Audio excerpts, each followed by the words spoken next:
Pride to Detroit PO. Oh, excuse me. First Bite podcast from Pride to Detroit POD cast. As I said, substitute teacher hours here. We're here with RJ Ochoa. I don't know why I reset when this is not a radio medium. We don't have a new audience jumping in the middle, but old habits will never get kicked out of me. But we're going to move to the other side of the ball now. We talked a lot about the Cowboys offense and the versus Lions defense. Now I kind of want to move to the other side.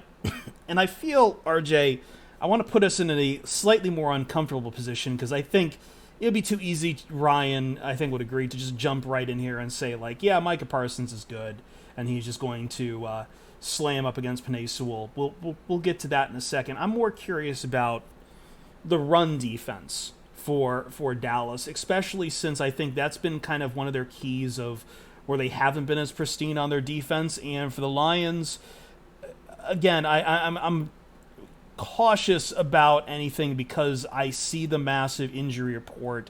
I don't know if DeAndre Swift will play. I think the Lions, if they are going to have a chance on offense this game, he has to play. He's had an ankle and shoulder injury, limited practice, both days in practice so far.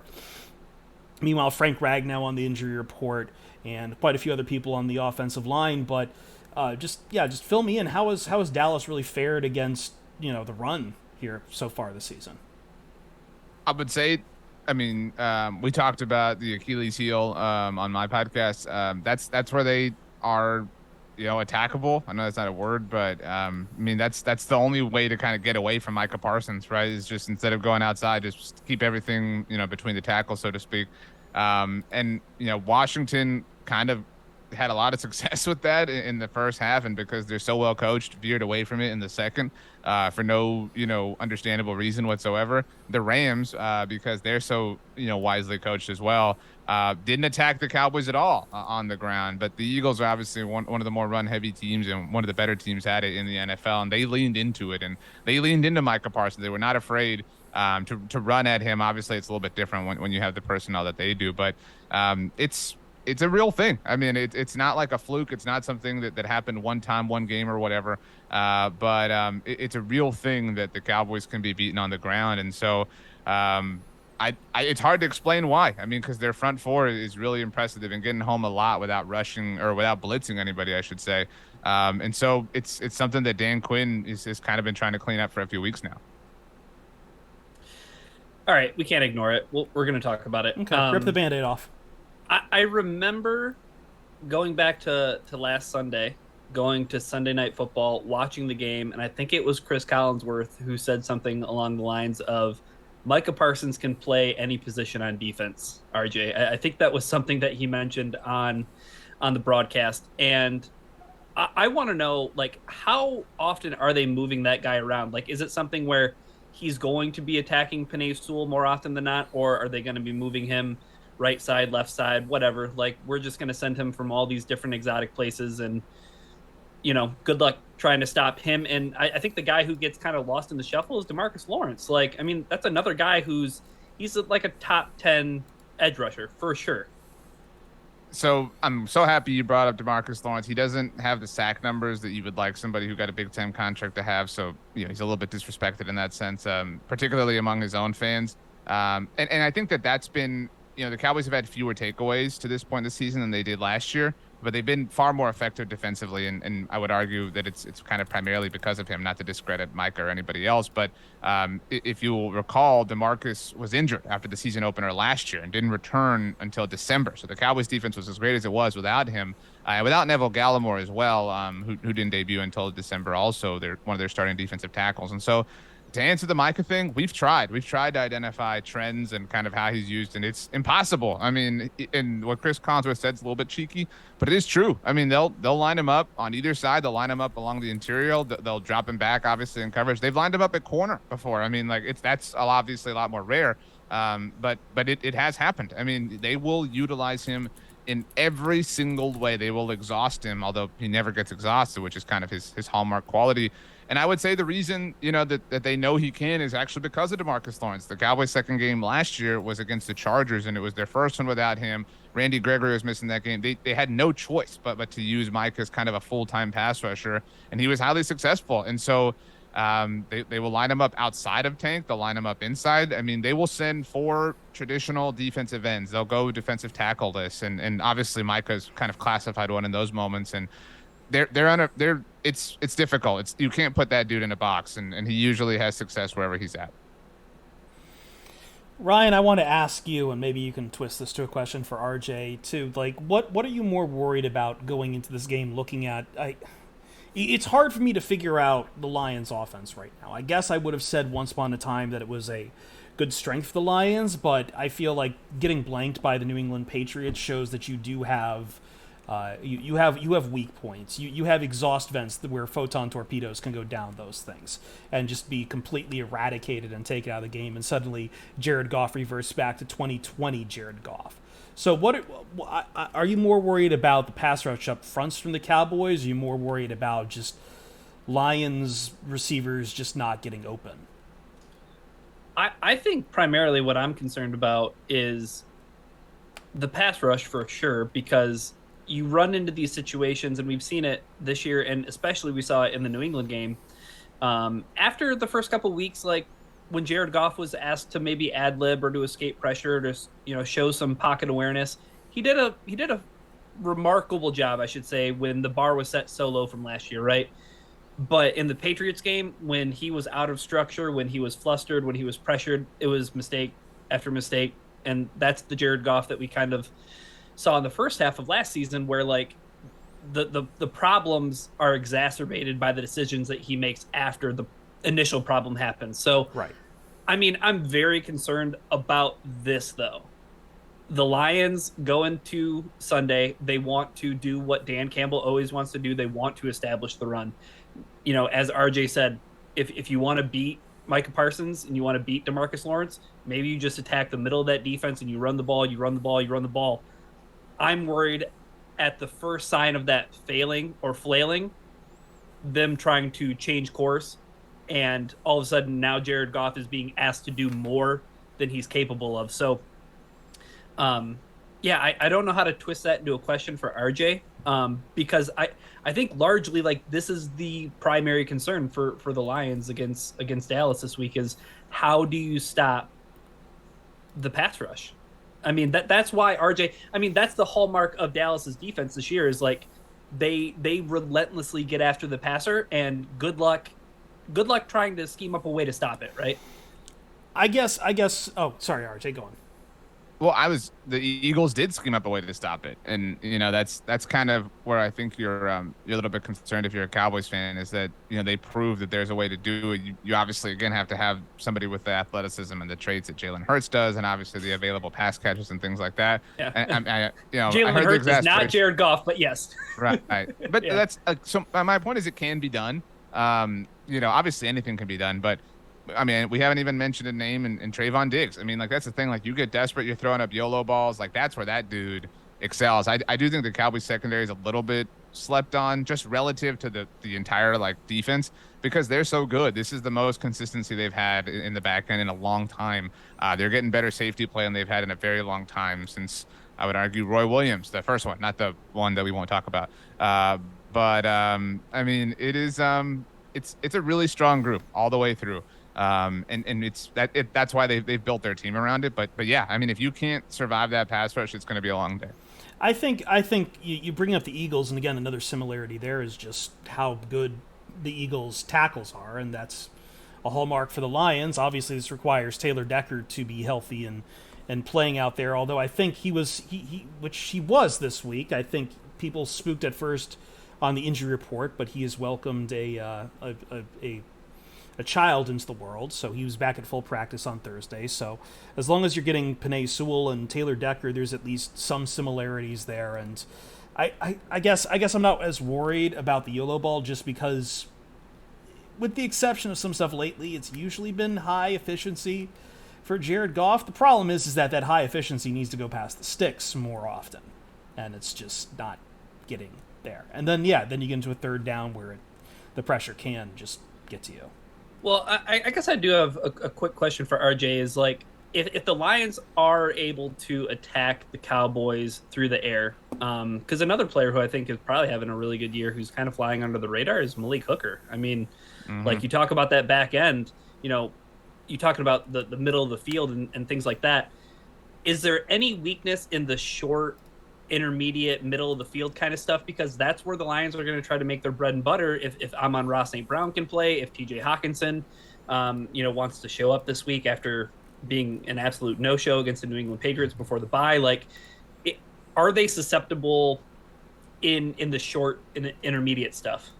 Yeah, I mean, I don't want to act like they're invincible, right? Like, or they're perfect or they're infallible. I mean, they can certainly be beat, and it'll be interesting to see just kind of how they rebound from last week. But I would say the middle of their defense is probably where they are the weakest. I mean, Micah Parsons is an exceptional linebacker, but if he's rushing the passer, he's not there, right? And so the Right. Cowboys have Leighton Vander Esch and Anthony Barr kind of as their primary linebackers when rushing Micah Parsons right now. And so, I mean, I feel really great about that, but it is the largest point of weakness. And, Leighton has had, ever since the Cowboys drafted Micah, actually, has been kind of just a fine, serviceable player for them, was obviously an incredible rookie, and then dropped off, which is partly what led to the drafting of Micah now a year and a half ago. And Anthony Barr it felt like this kind of whatever move throughout camp, but he's come in and been really great for the Cowboys. I'm sure that annoys you both. So I would say that's where, though. I mean, maybe it is TJ Hawkinson. I mean, I'll do credit to Amon-Ra St. Brown, but I mean, TJ Hawkinson is at times I think that the most talented pass catcher on the Lions. Again, not trying to take away any sort of credit, but he's very good, is my point. And so, if you have to trust one thing, I certainly it wouldn't be the worst bet to put all your eggs in that basket.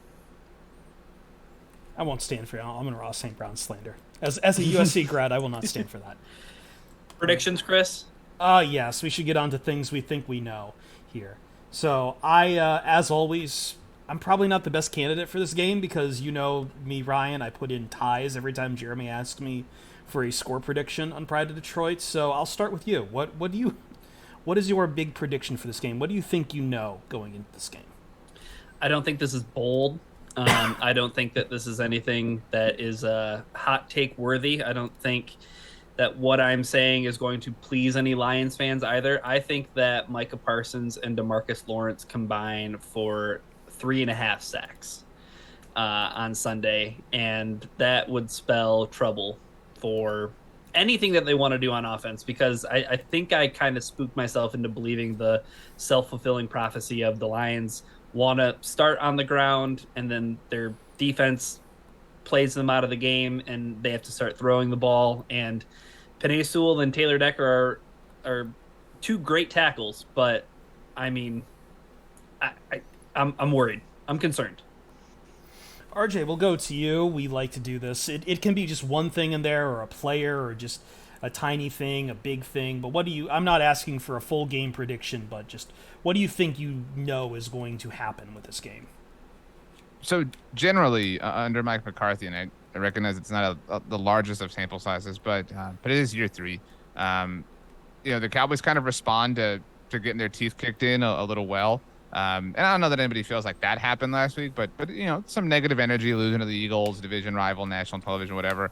I don't know if either of you recall they were embarrassed by the Denver Broncos a year ago, and that was embarrassing because it was Teddy Bridgewater, and it's kind of like, how'd this happen, type stuff.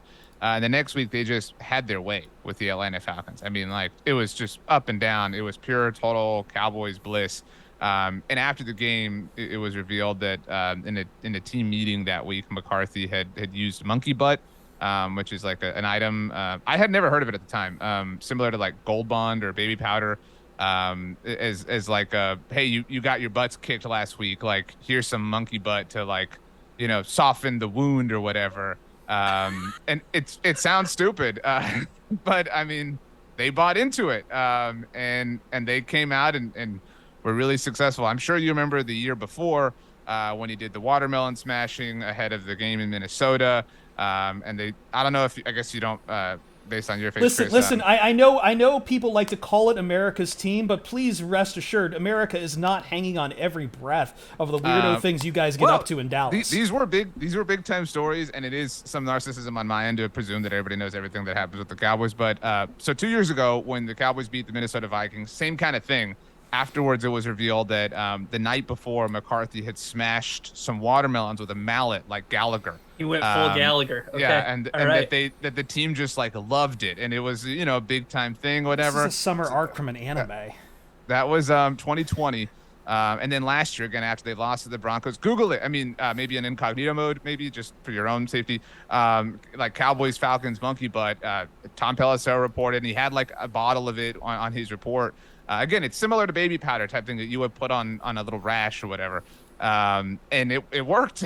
I mean, so like this is kind of that game for them. And again, I'm not saying they're coming out and just going to destroy the Lions, but they generally respond very well. They generally kind of ride the good energy. And with Dak coming back, they've got loads of that this week. So I feel confident that it will be a fairly solid Cowboys day. The thing I think I know about this game is that I keep looking at the Detroit Lions, and Ryan, I keep wondering, is this more going to be like the Seahawks, where the offense will show up but it won't matter because the defense is just pooping the bed nonstop? Or is it going to be like the Patriots game where it's like, hey, it's commendable what the defense is doing. There is some bend don't break, but guess what? Your offense is completely hamstrung to an alarming degree, and you're just going to get run off the field regardless.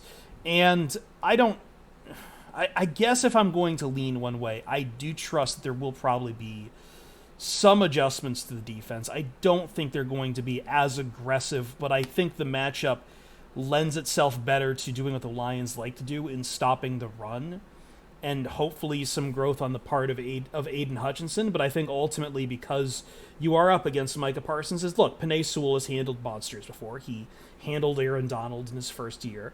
But this line is clearly got, after that Patriots game, they kind of got the blueprint written on them a little bit. So I think Parsons and I think the Dallas pass rush is going to spook Jared Goff a bit. And I think I guess I'm positioning it like this.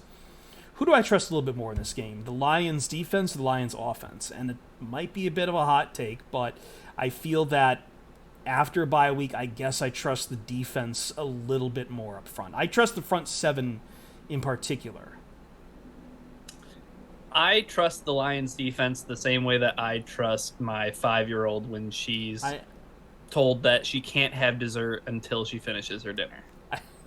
Listen, I'm not setting the bar that high either. Like, I mean, I'm saying that I'm terrified about the offense in this game. That's how I'm saying. But all right, that's first bite. That's first bite. I hate to make this very doomer, but this is not I don't think this is the get right game for the Detroit Lions. But we've been wrong before, and maybe we'll jinx it completely. Yeah, we got to give RJ the floor real quick because we need him to plug his shiz, all of his personal stuff, and all of the stuff that is coming up this weekend before the Lions take on the Cowboys. I will thank RJ because I do think I meant to end it there by saying the Lions are probably going to need some of that monkey butt. But yes, RJ, by all means, plug away. We've got plenty to talk about for you. No, appreciate it. Really, I'm such a big fan of you guys and what you all do, and I mean that with sincerity. I say that to everybody, but it's a lie to most. It's authentic and real here. And so bloggingtheboys.com, obviously all of our articles, you could search for Blogging the Boys, any place you get any kind of Pride of Detroit content, whether that's podcasts. We're not on Twitch. We're not super cool. So that would be the one exclusion. But we are pretty prominent on YouTube. We podcast network, social media. I'm on Twitter at RJ Ochoa. That's kind of a hub for everything I do. Go Astros. You get to do the very fun thing where you basically get to rip the dodgeball thing. You get to call your podcast the Ocho and everything. Well, it's a play on my last name. That's what I mean. Yeah. Yeah. It works out from SEO standpoint that ESPN does the thing every year. Keep putting that into Google's algorithm, and I'll ride that wave every time. Oh, absolutely. So. It's just like how we call this the POD cast, which I thought was a problem, and then you've telling me how jealous you are that we get to call it the POD cast. Yeah. So I mean, whatever. Low hanging fruit for you guys, but it's low hanging for a reason. It's not the podcast for POD fans for the band. As long as that happens. As long as that fruit that's hanging apparently isn't a watermelon. That's right. Seriously, check it out. Google either one of those stories, and I think you'll be surprised. I will not. But RJ, thank you. This has been a pleasure. It's been very fun. We got up to a lot of hijinks. We just have to censor a couple things about references to one particular year. We will let you go with that. For myself, Ryan. Ryan, do you have anything else to add before we get out of here? Do I make you do the log off because I'm not Jeremy? Everybody root for the Saints plus 10.5. I won't end it like that for Jeremy's sake. So we'll see you Starside.